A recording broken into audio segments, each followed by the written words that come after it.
All right, we're here. We are live. Welcome in. It is Monday, November 13th. Mandy is with us there. Mandy, Hi. afternoon, good evening. What is going on? What's new with you? What happened this weekend? Talk to the people.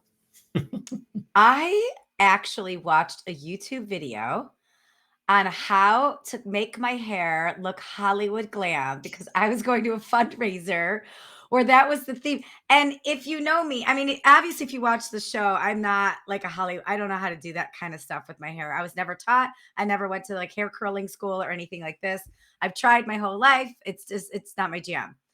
But I watched a tutorial and I think I crushed it. I wish I would have given you pictures so you could see it. I was like the curly haired girl that I never knew I could be. It was it was so wonderful.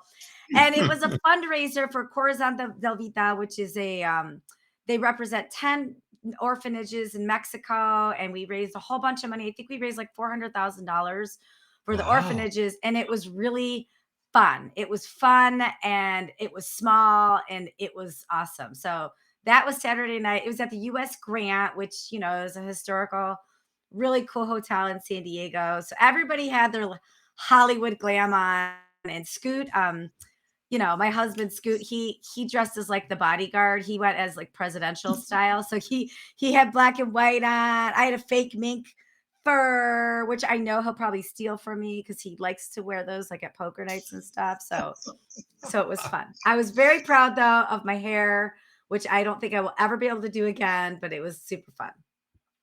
Congrats. Okay. Yeah. Okay. What I about like you? it. Did you curl your hair this weekend? What'd you do, Monty? Yep. The curl, if you can see it, the curl is kind of falling out now. So the curls are no longer there. So this weekend, what did I do? I did some unpacking with the move. I went to National Speakers Association. They had an event here in Las Vegas. I went to that event. I My soccer team from LA was playing in a tournament here, so I went to go support them. I watched a little Mm. football yesterday. Just Did your continue to did your unpack. team win? Did We did Washington not win? lost I'm in the sorry. last second. But our rookie, our young quarterback is progressing well, so that's encouraging. But our coaching is just very unimaginative, just very old and passe, so we're kind of stuck. But I also went shopping for a sofa on Friday night. This store up here, I think it's called RC Willie.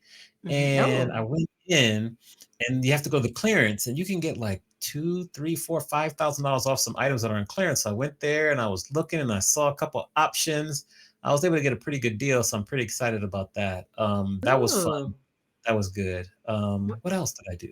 Yeah, what'd you do? that You L shape, love seat? Like what are we working with? What'd you Yes, do for yes. the So it's like a little bit of an L-shaped sofa, but then you put the button and it reclines, and there's like two different spots that recline with like the centerpiece or the Oh. side piece, and it's all high tech where they have like your charging ports, so you can just plug in your phone into the sofa and like charge and everything. It's so interesting. So we'll see. Gets delivered this week. So that'll be something cool. So that was exciting. Just kind of because you're just doing stuff like that. I'm trying to think what else You had a besides. busy weekend. All I did was curl my hair. Yeah, Yes, that's so a lot. you went to events and everything and things like that. So I did, yeah.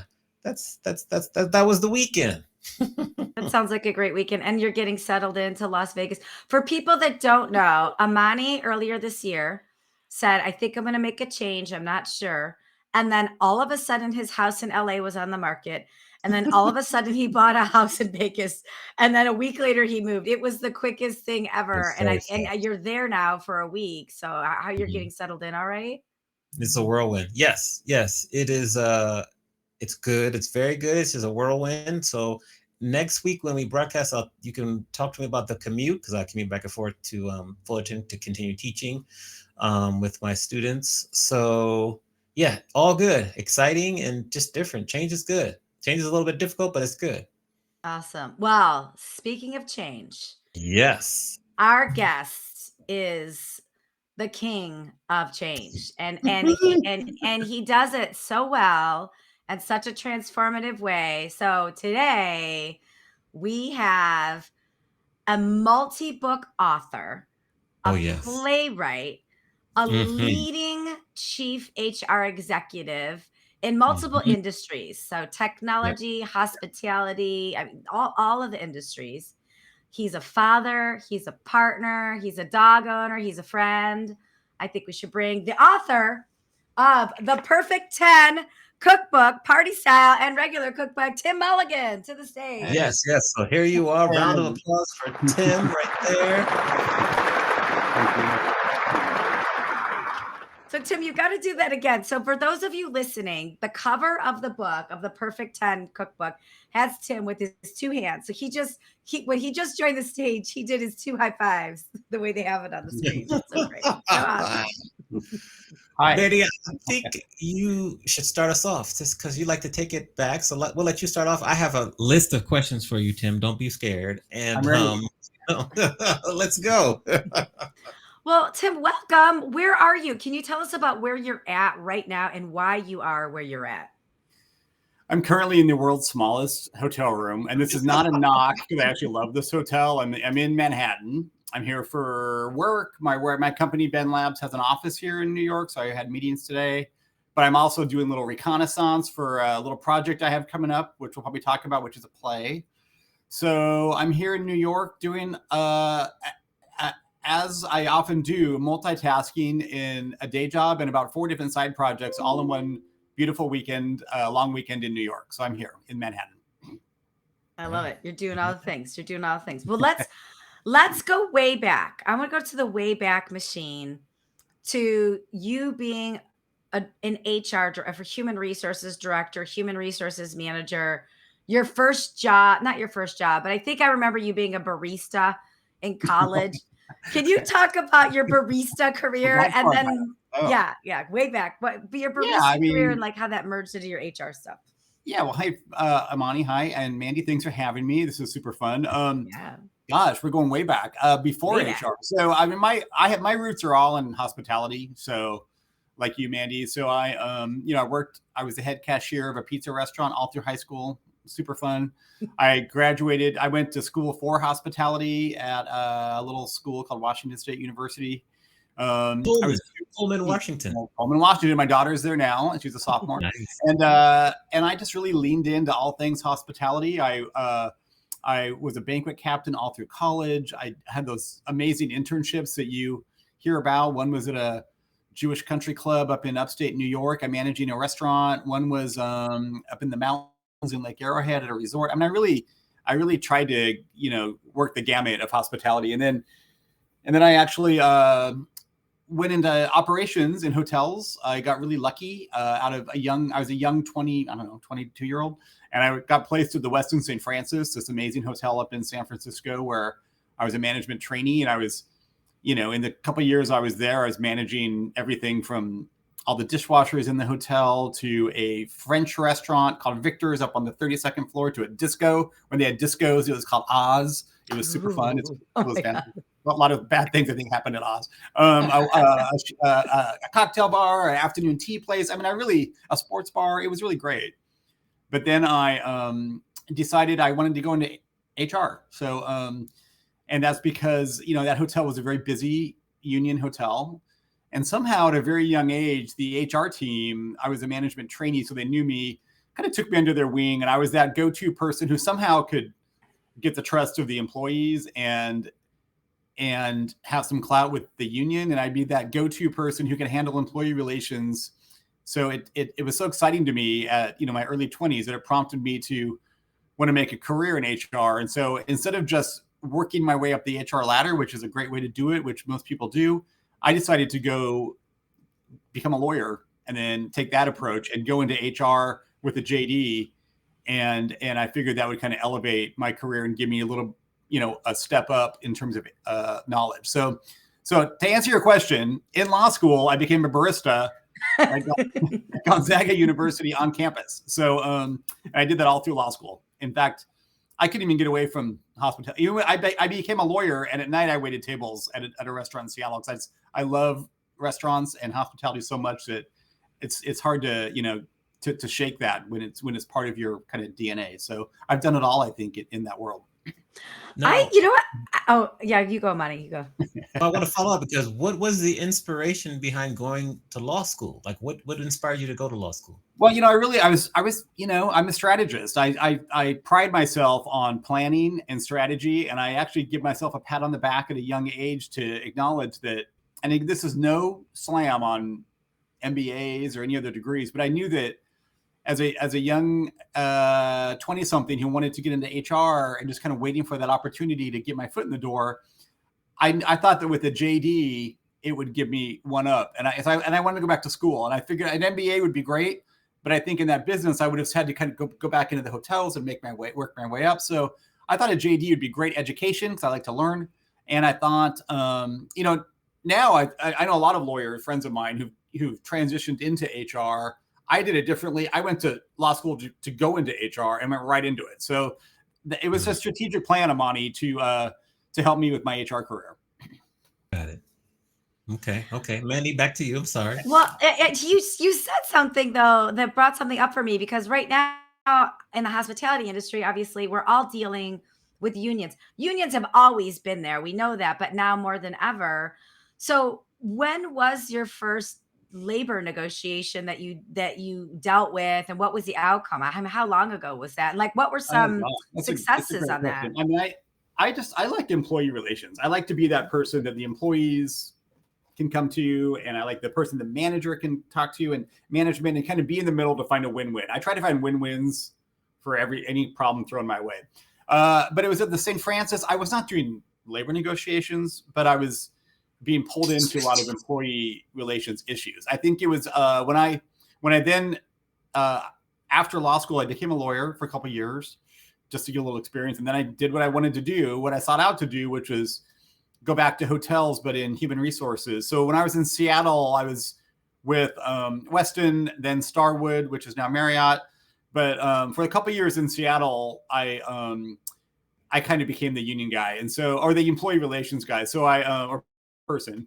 And so I did negotiations for the 5 unions at the Westin Seattle. And I also worked with the non-union hotels to kind of, be harmonious and be non-union. So I kind of was used however the situation was. So that was my first experience. Later on, at the San Diego Zoo, I did it for 13 years. I did every single contract and mediation that was thrown my way. So I have a long experience in labor relations. Yeah. What advice do you have right now for people in HR functions that the collective bargaining agreement's about to renew, or, they've got a union on the horizon? Like, what advice do you have to help them get through it? Yeah. I mean, I don't know if this is just union related, but I think that, in HR, we're all about the company culture and the culture of our organization. And I think that it's really sometimes falls upon the HR team to be the ones to lean in and help leadership and help the whole organization change the culture. I think that coming out of what we've gone through with COVID and the pandemic, things have changed. And so I think all of us in HR should be looking at ways to have this great culture. And I'd say, to answer your question, a couple of things I would focus on is, what are you doing in your DEI, but also add a B to that. So which is diversity, equity, inclusion, but also belonging. So how are you having employees, establishing a connection and having employees feel connected and feel like they belong to the organization, training your leaders to listen and be open to listening and positivity. I mean, that would go a long way, I think, in all employee relations. Obviously, I mean, I'm sure we'll talk more about this, but flexibility is a big thing. And anything you can do to support a work-life balance and flexibility on where, when, how you work, connections with your employees, especially if you're in a hybrid or a remote workplace or even on site. But are you building those connections and getting your team together regularly and checking in on people and their mental state and all that? And then I think just, working on people want to know that the company is looking out for them. So is there career opportunities? Is there avenues for feedback that goes both ways between employee and management? I think to answer your question, I would really focus on strengthening your culture, whether you're union or non-union. I think the point is to have some really harmonious a workplace, and also just create a really great place to work, Mm-hmm. Yeah. Love that. I want to go to your books, and I want to ask you first, with everything that you were doing, working, there you go. There's the book right there. Yes. Perfect 10, a perfect 10 cookbook party edition. How are you able to make time to write 2 books? Because many people 3 can't even books. get 3 books. Excuse me. 3 books. Excuse me. Yeah. 3 books. There's a 4? fourth one coming out. Sorry, go on to answer your question. Yeah. Okay. So we'll go with 4. Let's go with the 4 then. How are you able to make time? Because many people struggle just to get 1 book done. They have the idea, they know they want to write it, and then you can't get it done. But you've done it 4 times. Yeah, I mean, when I was at the San Diego Zoo as CHRO for 13 plus years, and it was an amazing experience. I cherish every moment of it, and I think that's where the first book came around. It was the zoo was approaching its centennial 100-year birthday, and so myself and another consultant thought, let's celebrate that. And how is the zoo managed to weather all the storms over the 100 years and come out ahead on so many different factors and lean in to their employees and create a great place to work. So that's how we wrote the first book. So that book was kind of a work project because it was all done on behalf of my employer, the San Diego Zoo Global. And so that I kind of did, in my spare time, but it was all for the zoo.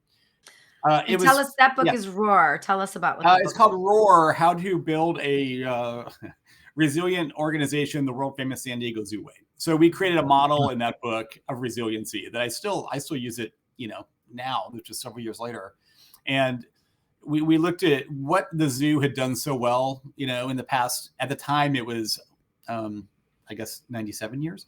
And because it took me a while to get the book together. And we put a resiliency model that any employer, any team, any person could follow just to strengthen, resiliency. So that was called Roar, and it did pretty well. And so I think, Amani, the question probably is how do I do side projects now, and kind of these when I still have a full-time role that I do. And for me, it was I've always had in my mind all these ideas. And that's kind of, I think, the theme of the second, if you call this half of my life now is, and it really took the pandemic, I think, to kind of spur this creativity. And I had all these ideas in my head. I wanted to write books. I wanted to write plays. I love theater, and I've never been involved with the creative side. I've been on boards and donations, things like that, development. But I have all these ideas for plays and movies and TV shows. And I've been saying I was going to write a screenplay forever. I've never done it. So it was when the pandemic hit, and and once we started quarantining, and once I realized that, oh, I'm going to be working from home. I never worked from home. And not only that, but I'm going to be stuck at home, for all this time. And that's when everyone started working on, sourdough or this or that, or drinking, whatever it was. I wanted to use my time different and cross a few things off my bucket list and say, this is my chance, if ever, to get a couple of the ideas out of my system and get them out there for people. The first one was to write a cookbook. And I've been cooking forever, as long as I can remember. Thanks, Mandy. That one just came out last month. So I started kind of looking at my recipes and curating more recipes and putting things together. And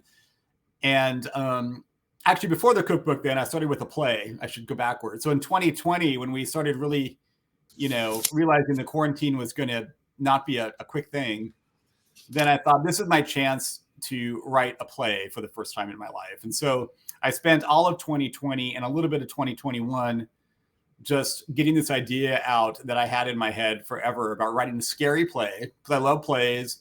There's been some scary ones that I've seen or tried to be scary. I don't think they quite lived up to it. Sorry. But so I just kind of, I literally got online and said, how to write a play. I got the format, what's the format for a playwright. And I just kind of storyboarded the story out based on, write what you know. I wrote about my hometown.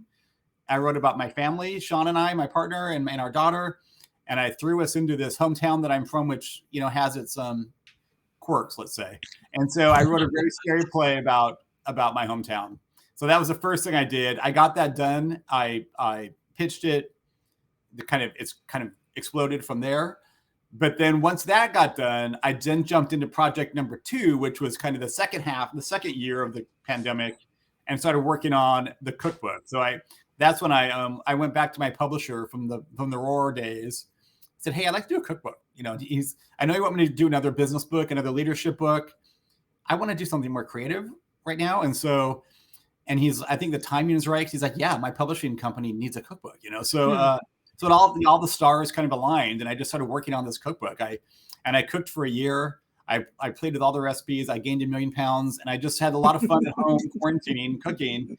And the first cookbook came out and did well. So I think to answer your question, it was because of the quarantining experience that I had, evenings free, weekends free. My kids were getting older. I didn't have, we weren't driving kids around all the time, and so I just used that time in a creative way, and it really, I'd say, kind of, I don't know, opened the floodgates. So I wrote the first cookbook, got it published. It did much better than we all thought it would do. And the publisher asked me to write a second one. So the second one just came out. And I'll talk about the fourth one in a little bit, but that's because no one knows about that yet. But so these two cookbooks have now come out. So 3 years ago when COVID hit, I was, turning mid-50s. I was a working executive. I had none of these things. Now, flash forward to 2023, and I've had a play launched. It's coming to New York in April. It's playing in a couple of places next year. It had a great run in San Diego. I've had 2 cookbooks come out. I have a graphic novel coming out. I mean, these are things that really just, I think once I kind of made the space in my calendar and my schedule and my mind and my family and to do this, I've been writing like crazy ever since.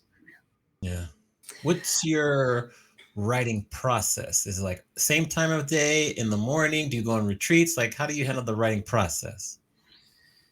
Yeah, that's a challenge. I think that it was really easy during quarantining because I was for various reasons we had a place in Palm Springs, and we had moved. I was living in Seattle, and we were 100% remote, and I was quarantining down in Palm Springs with my daughter, who was doing high school from afar. So I had a lot of free time to myself. I have to be locked in somewhere with no outside distractions. I can't have anything else in my mind. I can't have other people asking things. And I really need to block the time in my calendar and write. So that's kind of my process. Now that, it's we're not in that world anymore, I have to really kind of think about it. For me, it's the weekends, the weekends is my time, and I get as much done as I can. I will plug away sometimes at night, but I'm more of a morning person. So I can get up at 7 o'clock with a cup of coffee and knock out about 3 hours of writing. And that's probably my process. If I'm home alone during the day, I'll do it during the day, on the weekends as well. But I have to have complete quiet and no distractions. And I can't write with the TV on or music. I just need my mind in it. And so I need to make that space for it to work. I'm the same way too. Locked down. I have to be in complete silence and just go, let it go. Okay, really quick. I just want to go through the roster of your creative adventures here. So Roar is Tim's first book. Second book is A Perfect 10 cookbook. Now, Amani, I know you have the book, but here's what I love about this book is, first of all, I love cookbooks, but The Perfect 10, the first cookbook, what I love about it is, and I want to ask you about this, Tim, is there's stories to each recipe. So it's like Aunt Linda's this, or like there's a memory. And I think like when we commune together and we sit down at a table for a meal, that's just like love, right? There's so many memories and experiences that surround that. So like when you were putting together the format of the cookbook, were you always going to tell stories of family and friends and things like that? Or how did that come to be? Because I think that's one of the most unique things about your cookbook. Oh, thanks. Yeah, I mean, by no means am I a trained chef. I am definitely a home cook. And I wrote these books with the home cooks in mind. People like myself who may work during the day, they have kids, or not, but that's a busy life and don't have enough time. I don't have a lot of time to just toil in the kitchen, which I wish I did. So I am but to answer your question, I have been that odd child up till now who keeps the family traditions, if there are any alive, who finds a recipe from an aunt or a neighbor or a friend's mom that you loved. You continue to make it over the years. I collect them all. I have them all archived in these crazy notebooks that are very organized and clipped out and cut and taped. And so I could tell you where each one of those recipes came from, and then some of them are just exactly as it was given to me. This is what I put on the page, but many of them I've tweaked, I've perfected, I've substituted, I've made healthier or not healthier, whatever it might be. But these are recipes. I feel good putting my stamp of approval on these recipes because I've made them so many times. And I wanted to just put it really easy for those people that aren't great cooks. Just read what I put on the page and do step by step by step, and this great thing's going to turn out. So yeah, each recipe does have a story, and I thought that was important to say where they came from, because some of them I go back as far as me being a 5-year-old, a 6-year-old. Is a sugar cookie recipe I got from a babysitter, this this elderly woman who babysat for me for a long time when I was really young, and somehow I still have that recipe. I have a bunch of other recipes like that. So I don't think it's unique for people to tell a story in their cookbook. So, but I just wanted to give a little bit of history about where that came from and why I make it like I do, or what's the traditions behind it. Yeah, I love that. And then I think fast forward to the second cookbook, the Perfect 10 Party Edition. Now, this book is so fun because you take actual parties. So it's like if you're having an Oscar party or an award show party, here's all the recipes you need. Or if you're having a birthday party, here's all the recipes you need. So how did you pick the types of parties that you were going to do for that particular cookbook? Yeah. So for the first cookbook, I didn't know how to organize. I just want to throw a bunch of recipes in a book and call it the Tim book. So I actually decided to do my meal period. That's where the name came from. So I took 7 meal periods: breakfast, lunch, dinner, soup, appetizer, entree. The perfect Thanksgiving meal, by the way, if you're looking. And then I did my top 10 recipes, go-to recipes, so that if anybody's ever asked, hey, Mandy, bring a salad, or Mandy, bring a dessert or an entree, or that you're not frantically thinking, what am I going to do? So now you just grab my book and make one of these 10, you'll be fine. The second cookbook, I love throwing parties. I've been throwing parties my entire life, whether they're little parties for a couple of friends, whether it's birthday parties, whether it's family holidays, whether it's work parties. As Mandy, as you can attest to, I usually the party planner at where I work. Parties for 2,000 people, parties for 100, whatever it might be. So I thought for this next book, I would just lean into that. And so I chose 7 parties, the same format, and a perfect 10 kind of roadmap for each party. And I chose for each one, like maybe it's a birthday party or a happy hour or a pool party. This one I threw in 2 cocktails, a couple appies, a couple salads, a couple entrees, a couple desserts, and there you go. Follow this list party. If it's a smaller party, just make a couple of them. Pull from this party, pull from this one. But I really just wanted to make it really easy because I think a lot of people get stressed out by, oh God, I have to plan a party, or I have to do this, or it's someone's birthday, or it's an anniversary. It shouldn't be stressful. And I try to pick out recipes that you can make in advance. They won't, because you don't want to be cooking. At least I don't want to be cooking and during a party. I want it all to be ready to go. Yeah, so you want to entertain. Yeah, so I can have fun. So that was all top of mind for me in choosing recipes that I would use. And so I chose, and not only did I chose these 7 parties, I actually threw the parties earlier this year. So I threw the parties at different locations, invited small groups, photographed it, and those pictures and stories are all in the cookbook. So great. So great. Yeah. With your hand in so many different creative activities, what do you do to recharge your creative battery? Ooh, Amani. Well, a couple things. I think one is it's a great question. I don't have a canned or even a thought of answer, but I think that one thing I do, I'm a sponge for all things pop culture. So I think in terms of the plays and the stories I'm writing, the graphic novel, that sort of stuff, I'm always seeing. Now I look at it at kind of a discerning eye, like, what did they do there? Or what could they have done there? What could I do with that? So I'm always, I'm always reading. I'm always watching the latest, streaming the latest things, going to the movies. I'm always taking things in. For the food thing, I'm just a total foodie. I mean, you don't want to know how many restaurants I've been to in the past 3 days here in New York. I mean, so I'm always seeing what's out there, and even for the cocktails, like I love going to. We have some friends who like to travel around and always go to the top 50 bars in the world and see how many we can, knock off. I knocked off 3 this week. So I like to see what's happening in mixology and, food and beverage. And so I think that to answer your question, I don't think I'm resting and recharging. I think I'm actually Yeah. taking as much in as I can, and that's my recharge. Okay. Yeah. Yeah. And then kind of the little brother or little sister of that question is like, what is something that scares you? Oh God. Speaking now on a live webcam. Yeah, I'm not a huge fan of like it scares me to I don't like to speak on video and in public too much. So what really scared me during the cookbooks was having to do live cooking demonstrations on news channels, which is my worst nightmare. And I did a couple of them. It was horrifying. But I think not a lot. I think that's part of my not a lot scares me. I think that part of my new kind of mantra, I'd say, of coming out of what we went through with the pandemic. I mean, everybody experienced it it came out differently. I came out just charged up like a different person. You know, like I said, I'm no spring chicken. You know, I just turned 56. I made some big moves last year. I took a job in LA in an area that I had a world that I had never worked in before.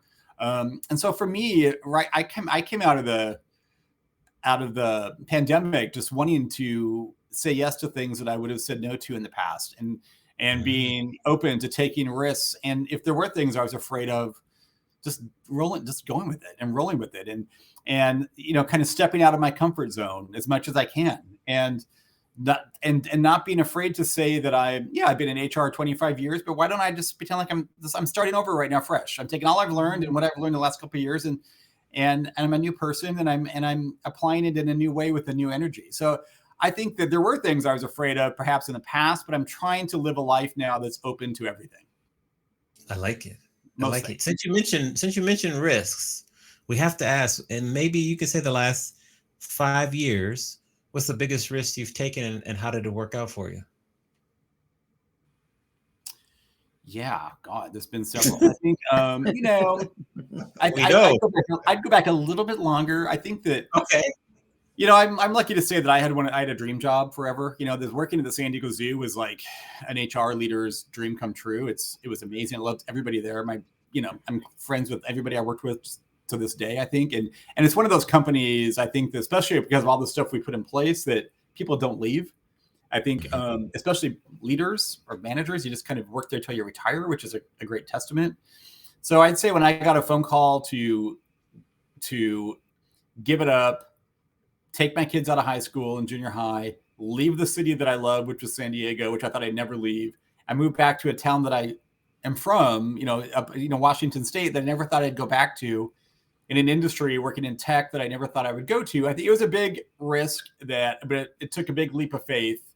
And I just crossed my fingers I was doing the right thing for me and my career, for me and my family, and kind of going back. And, because Mandy knows I have a huge community and network around me in San Diego that I built over 17 years. I kind of gave it all up and moved for this amazing experience. And that was a big risk. And I think it's paid off in many, many ways for me, mostly professionally. And I think it also paid off for my family as well, but in terms of experiences. So that was a risk. And then, coming back down and taking a job in LA, I think that was a risk as well. So I think I've made a couple. I'm not the kind of person who jumps jobs very often. I've been in HR for 25 years, and I'd say, and the first, 17 of them were with two companies, so I made a couple career moves in the past 7 years that I think were probably the riskiest that I've ever done. I think Tim's being a little modest, which is awesome. But could you tell the audience who it was that made that phone call to you to have you suggest that you leave San Diego and go to Seattle? Well, it was a headhunter, but I think once I got with they wouldn't tell me what the job was. All they told me was that, would you come back to Seattle and leave the zoo? And I said, no, I wouldn't actually. I'm pretty happy here. But right. And they said, well, we can't tell you a lot, but do you know who Paul Allen is? And I'm like, yeah, Paul Allen. He's like Santa Claus in Seattle. We all love Paul Allen. So that's who so I got the really great opportunity to be his CHRO. So it's to fly up and interview with him, the team at Vulcan. And it was just a great move in many, many ways. And that started your tech career. Because then, can you tell us a little bit about Ben Labs, which is where you're at now, which is a deployment from what most of us know how to do or understand, but is a real cutting edge company. So can you talk about that? I mean, it was great. So I had a big chunk in hospitality.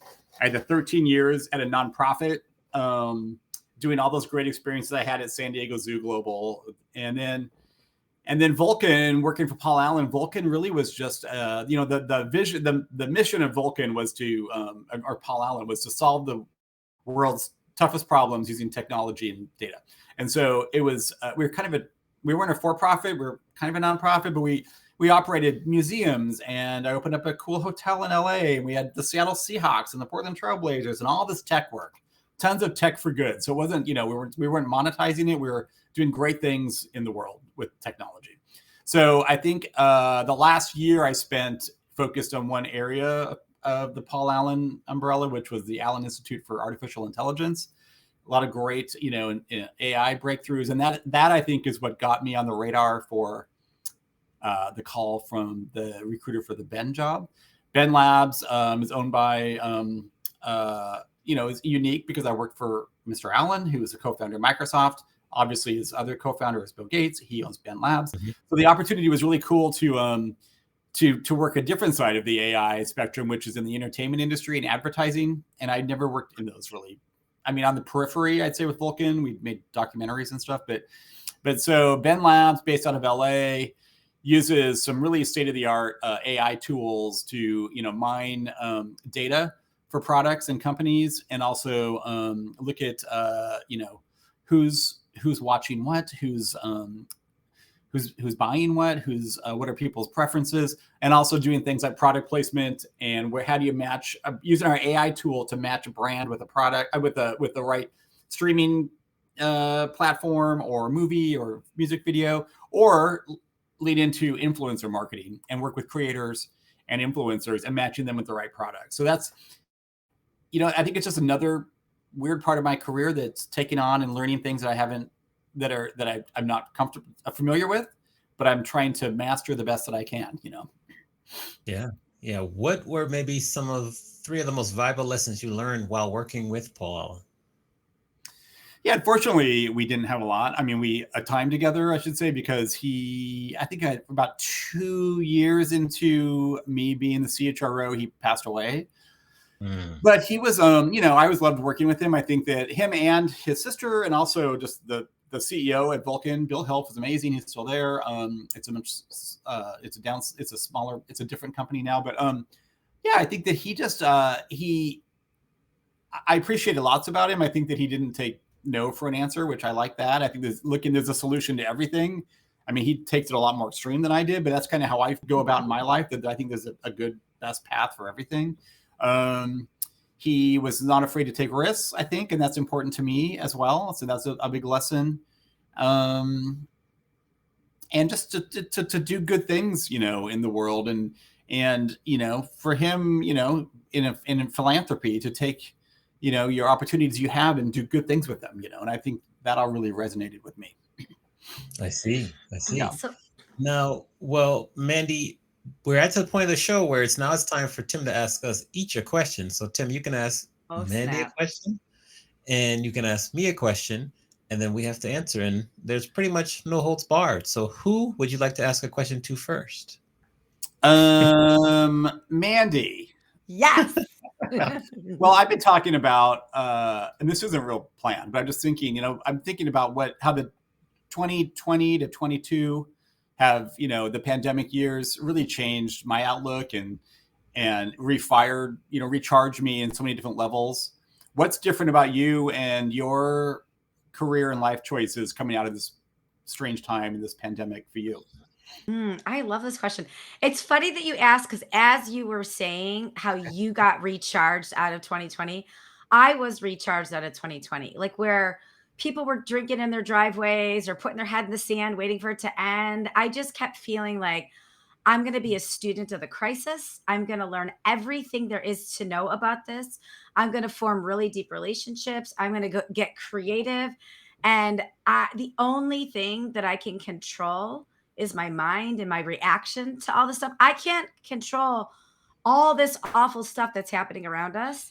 I can't control my business failing at that time. I can't control anything, but what I can control is how I react to it. So, and I think I carried that with me. And I also think my empathy score would be higher today than it was in 2019, because I feel like all of our friends in hospitality, they were getting laid off, or if they happen to still be working, they were the only one working at a hotel, and they used to be an executive, but now they're like cleaning up vomit out of a stairwell, or they're checking people in, or valet parking cars. So I think it was a really humbling time for a lot of people.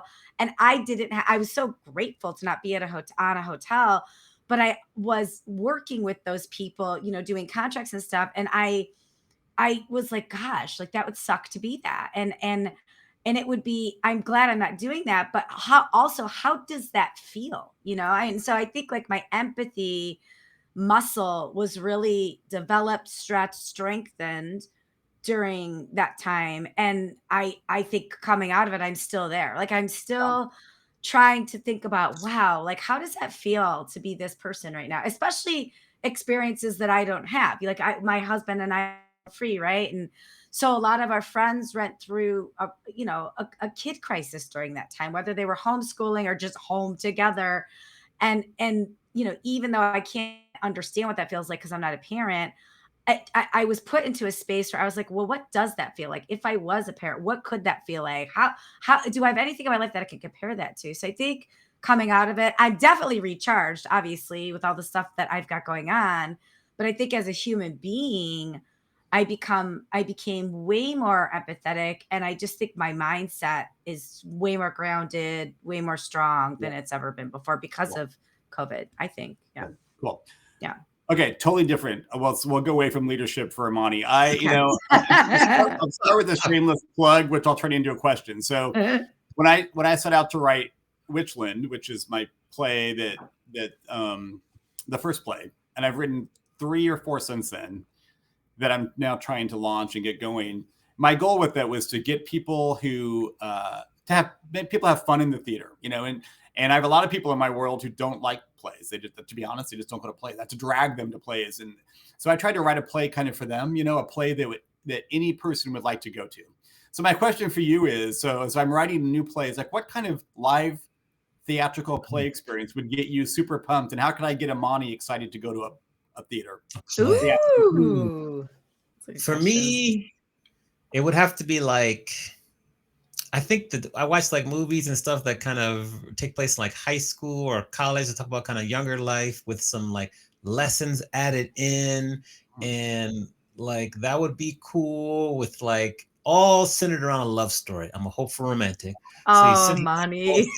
That thing by around a love story with good music, diverse cast, interesting plot lines, like that would inspire me to go see a musical, especially like the music and the singing part and things like that. That would really, really kind of get me excited to attend. I'd say maybe I'm checking 3 out of 5 of those boxes, perhaps. But yeah, great. It's really interesting. As I'm trying to, launch a career, a second side career as a playwright, it's really interesting to me to see what people get excited about, You should have Imani DJ at some of your events. Like keep it fun. Yeah. But I do want to talk about Witchland though, because to me, so full disclosure, I went to see the Witchland play in San Diego around this time last year.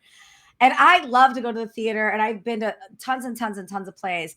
I have never been to a play like this before. And for me, what I liked about it, and I want to ask you about this, Tim, is like, when you first walked into the theater. So normally, you go to a play, you get a stale cookie, you get whatever, you hang out for a little bit, they ring the bells, you go in.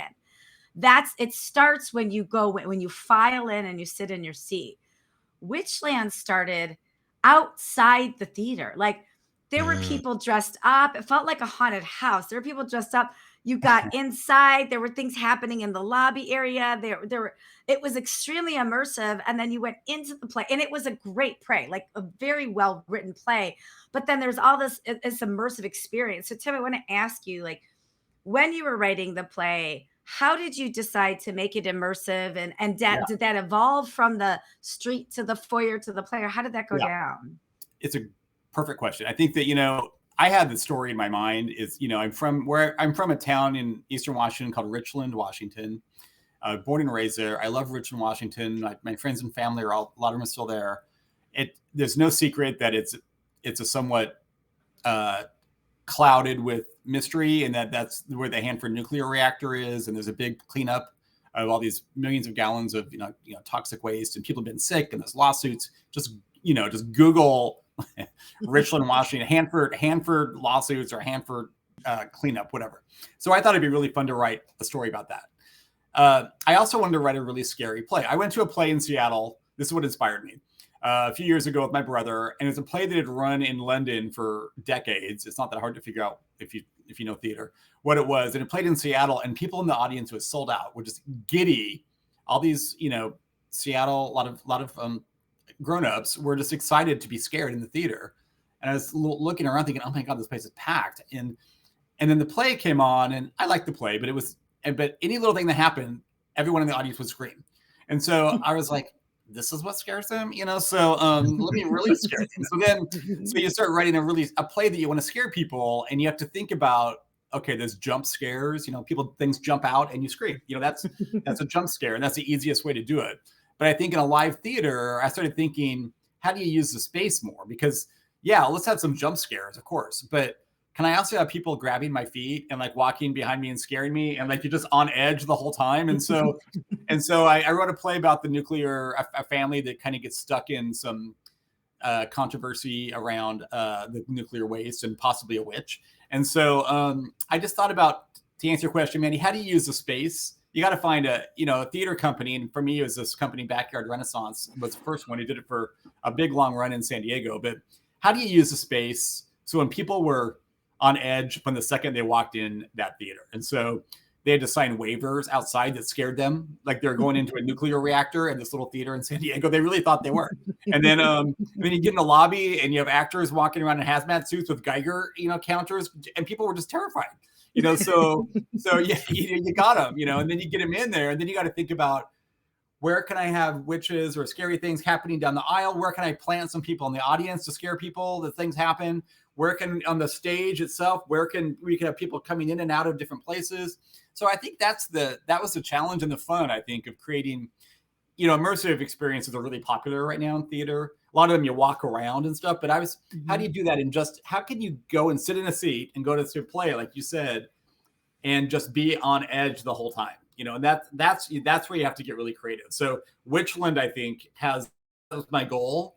Now I have a new one coming out that's done, called Snitchland, about it's a ghost story about the same place, but about whistleblowers and people trying to bring forth safety concerns, because there's been a lot of it. So and I'm doing the same thing. How can I make this one different? A little more drama, a little more suspense, but also scary. And the reason I'm doing that also is because book number 4, Witchland, is now, I've converted to a graphic novel, which is looking really beautiful. I'm not the artist. I wrote it all. I storyboarded it all. I hired a graphic artist out of Mexico, and this book comes out in January, and it's might be the best thing I've ever done. It's really, really beautiful. And so that's coming out. And then Snitchland is now, besides being a play, will be a graphic novel that'll come out later in 2024 as well. So, I'm onto a series of graphic novels now as well. So just, I'm always thinking, what else can I do, Yeah. What were the 3 boxes that checked off from what I was looking for within your play? Well, there's diversity. A lot of it's about diversity. It's about a gay couple who moved to a town that's not used to that. And also their African-American daughter, they're not used to that. And so there's that. She's in high school, so I think I checked that one off of it. There's kind of a love story, but there's possession involved, so it might be weird. So yeah, I wish it was a musical. I love musicals, but believe me, I'm already thinking, how can I turn Witchland into a musical? So I think a couple of your boxes are checked there, Amani. All right, I like it. So I love to borrow from people who I admire in the interview space, and this I'm borrowing from Jay Shetty. And so these 2 questions. First of all, what's the best advice you've ever heard or been given? Yeah, that's a great question. I would think we all have good mentors in our life and people that have made a difference. I go back to my first boss in the hotel industry. And she took me under her wing. And I remember she pulled me aside once and gave me a couple. It's more about customer service and positivity, and just gave me this pep talk about how to succeed in this industry. And it stuck with me, and my entire career changed after that, I think. So it was, how do you not just be in there in the room, but also talking to the guests and the way you talk to your employees. And she was just a great role model, but she gave me this rah-rah speech one day that has really stuck with me.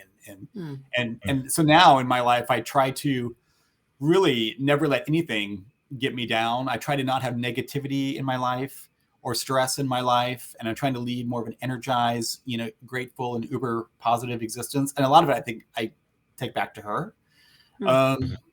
As for another person who gave me advice like that, I don't know. I mean, I think that I've always tried to carry myself with based on that experience. And the other one I think is going back to kind of my high school days. And I got advice from a step parent, and it was more like, and it was kind of a mean advice. Like, why don't you do it yourself? So I've been trying to do it myself. And I came out that day thinking, I'm smart. Why am I, just because I'm 17, why do I have to need someone else to buy me a stamp or do this or that or give me a ride somewhere? So I feel like I'm just always now taking the bull by the horns, if that's the right phrase, and not waiting for others to do anything for me. And I make things, if I want to do something, I'm going to make it happen, and no one else is going to do it for me. And that's advice that I've sat with that for a long time. Well, while we're on the advice question, I want to ask, like, because, like you said, you're mid 50s.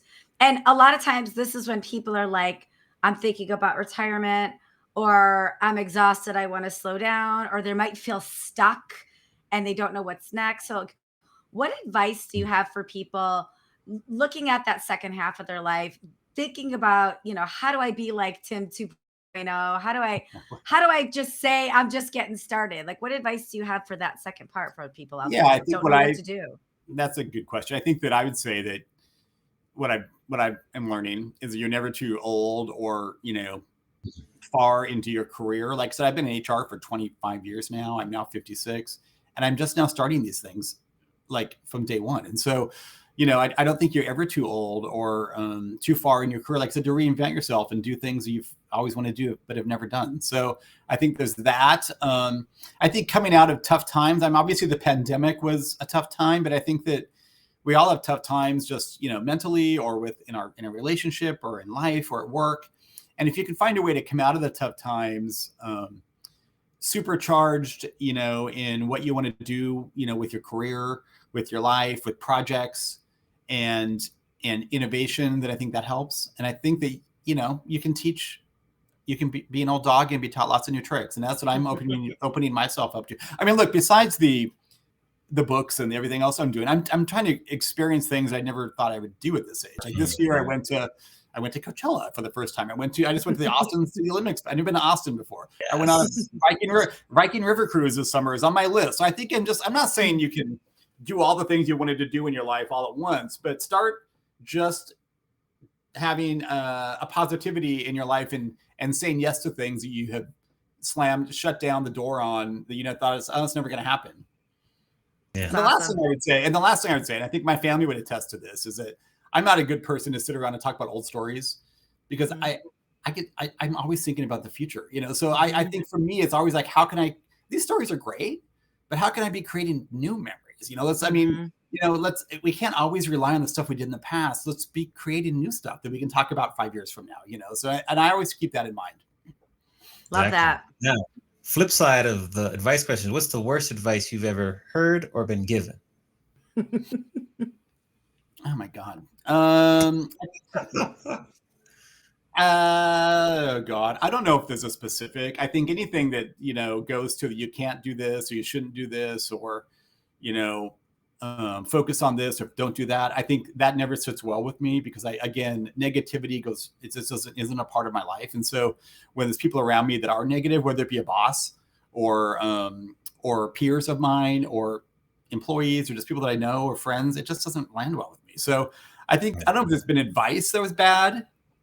Maybe there's been some financial advice I can think of. Maybe some real estate advice that didn't land well.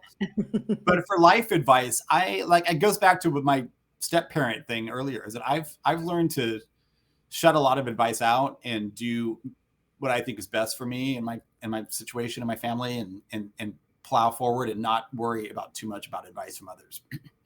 Well done. Now, my final question is, if we could take Tim back to when he's just about to walk down the stage and graduate from Washington State and give him advice, based on everything you know now, what advice would you specifically give your younger self?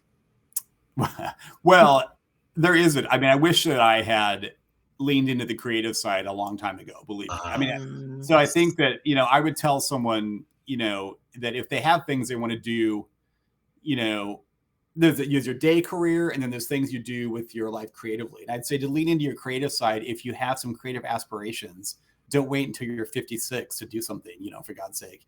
Or you never do them, probably. I mean, how many people do you know that said, I should write a cookbook. I should write a memoir. I should do this or that. Then just help them do it. There's so many ways to self-publish, or to do, Mandy knows, just journaling, or just do something, or do a blog, just do something creative. And I think if I'd been told that at a younger age, that I was going to have success in this, but not till I'm 56, I would have not waited 25 years, Yeah. All right, Mandy, I'll let you kind of close us out. So take it away. Well, I think we're going to need the final 3 minutes to list all the ways we can support Tim. So Tim, tell us how we can buy your books, how we can see your plays, where they're going to be. Just list it all off, all the things. I just keep it simple. I think that for the play stuff, go to witchlandplay.com. There's information about all the graphic novels will be there. The plays are there. Witchland tickets are there, things like that. The cookbooks are on Amazon. I do have a website called A Perfect 10 Cook that has my blog. I do new recipes every week for the past year and a half. We just hitting 20,000 followers on my Instagram Perfect 10 page. Awesome. So I think there's kind of different ways. On Amazon, if you go to my Amazon books, there's an author page, gives you some history there as well. So. All right. Yeah. Well, we just appreciate you spending time with us today. And I'm particularly moved by just how you talked about how you wish you wouldn't have waited till you're 56 to pursue your creativity. So that's inspiring to people who are probably older than you that are going to take what you have said and start to go for it now. So I really appreciate you being vulnerable throughout the whole interview, but particularly with that point, because that's very timely. So thank you for that. Thank you for all the work you do as HR executive in the creative space. And we can't wait to support your upcoming endeavors. Cool. Thank you so much. It was really fun. Thanks for being here, Tim. You're the best. Yes. Thank you. A round of applause for Tim. We'll put you back in the green room. Here you go. Thank you. Yes. There you go, Mandy. Over to you. Next week's show, who do we have to look forward to speaking with? Well, we have a man I've never met before. You know him, the chief brand officer from Meeting Professionals International, Drew Holmgreen. Yes. And I don't know him at all. I'm very excited to meet him. And, a ton of our audience are in the meeting planning, conference, hospitality industry. So I think everybody's curious to hear what he has to say. Yes. So Drew's really cool, really smart, fun. So excited to sit down and talk with him. Bring your questions. I have lots of questions for Drew. It'll be a really, really cool interview. He'll be able to tell us some good stories. So that's good. Make sure, for you listening, make sure that you rate and review us on Spotify or whatever podcast platform you're listening to. Make sure to follow our Adventures in Business Live LinkedIn page. Follow us on YouTube. Share this with a friend. And send us a note. Tell us what you think. And we look forward to seeing everyone next week, Monday, 4 p.m. Eastern, 1 p.m. on the West. Thanks to our guest today, Tim Mulligan. And Mandy, great to see you. And we'll see you in a week. Good to see you too. See you next week. Take care.